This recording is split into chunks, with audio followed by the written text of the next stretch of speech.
Hi అండి. ఈరోజు ఈ వీడియోలో నేను నిన్ననే ఒక కొత్త అప్డేట్ వచ్చింది H1B గురించి. ఆ విషయం మీతో చెప్దామనేది ఈ వీడియో చేస్తున్నాను.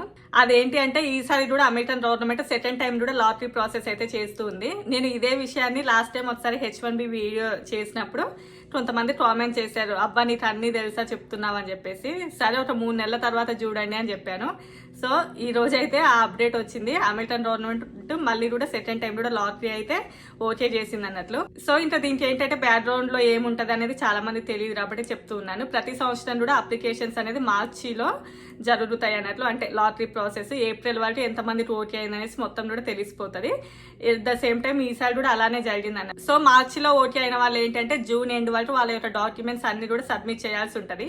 అలా సబ్మిట్ చేయకుండా ఉన్న వాళ్ళు కానివ్వండి, లేదు అంటే సబ్మిట్ చేసిన తర్వాత కూడా వాళ్ళ డాక్యుమెంట్స్ ప్రాపర్గా లేని వాళ్ళు కానివ్వండి, లేదు అంటే ఇంకా ఇంటర్వ్యూస్కి వెళ్తారు కదా, ఆ ఇంటర్వ్యూస్ లోపల రిజెక్ట్ అయిన వాళ్ళు కానివ్వండి, ఇలా కొన్ని అప్లికేషన్స్ అయితే మళ్ళీ ఉంటాయి కాబట్టి ఇంకా ఆ విధంగా ఉన్న వాటికి మొత్తానికి కూడా మళ్ళీ ఈసారి అయితే సెకండ్ రౌండ్ అయితే జరుగుతుంది. అసలు 20 to 30% మెంబర్స్ అయితే డాక్యుమెంట్స్ సబ్మిట్ చేయలేదంట. దానికి మెయిన్ రీజన్స్ ఏమై ఉంటాయి అని అంటే ప్రజెంట్ ఇక్కడ మార్కెట్ అంత బాగాలేదు కాబట్టి అనవసరంగా ఉన్న జాబ్స్ వదులుకొని మళ్ళీ H1B మీద ఇక్కడికి వచ్చి ఇబ్బంది పడ్డాం ఎందుకు అని అనుకునే వాళ్ళు ఉంటారు. ఇంకా కొంతమంది ఏంటంటే స్టడీస్ కంప్లీట్ అవ్వక ముందే లాటరీలో వేసిన వాళ్ళు ఉంటారు. ఇప్పుడు సెకండ్ టైం లాటరీలో ఓకే అయిన వాళ్ళు కూడా 3 months లోపల వాళ్ళ డాక్యుమెంట్స్ అయితే సబ్మిట్ చేయాల్సి ఉంటుంది. ఇంకా ప్రాసెస్ అనేది యాజ్ యూజువల్గా ఎప్పుడు ఎలా ఉంటుందో అలానే. బట్ స్టూడెంట్స్ ఏంటి అంటే ఫస్ట్ టైం లాటరీలో ఓన్లీ మాస్టర్స్ స్టూడెంట్స్కే సపరేట్ ఒక లాటరీ సిస్టమ్ ఉంటుంది. అండ్ మళ్ళీ నార్మల్ వాటిలలో కూడా మాస్టర్ స్టూడెంట్స్ నేమ్స్ ఉంటాయి కదా, అంటే చాలా మంది తెలుసు.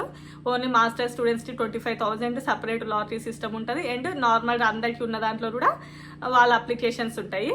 ఈసారి ఏంటంటే ఈ సెకండ్ లాటరీలో మాస్టర్ స్టూడెంట్స్ అయితే అలా ఉండదండి. అంటే సపరేట్గా మాస్టర్ స్టూడెంట్స్ కోసం అయితే ఏం లాటరీ సిస్టమ్ ఉండదు.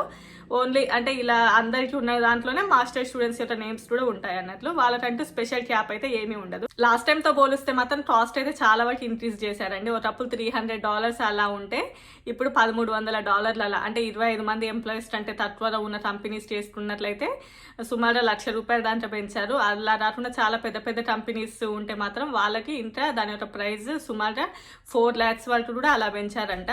సో కాస్ట్ అయితే ఈసారి H1Bకి అయితే చాలా వరకు అయితే ఇంక్రీజ్ అయింది ఆ ఫైల్ సిస్టమ్కి. అసలు అమెరికన్ గవర్నమెంట్ రూల్ ప్రకారం ఎవరైనా H1Bని చేయడానికి మన దగ్గర మనీ తీసుకుంటే అది క్రైమ్ అని ఉంటుంది అమెరికన్ వెబ్సైట్లో. బట్ దాని గురించి అయితే నేనేం ఎక్కువగా మాట్లాడను.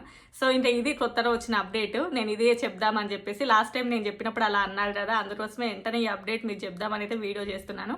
కొత్తగా చూస్తున్నట్లయితే లైక్ చేయండి అండ్ షేర్ చేయండి అండ్ సబ్స్క్రైబ్ కూడా చేయండి. అండ్ మీకు ఎలాంటి వీడియోస్ కావాలో కామెంట్ చేయండి. Bye bye.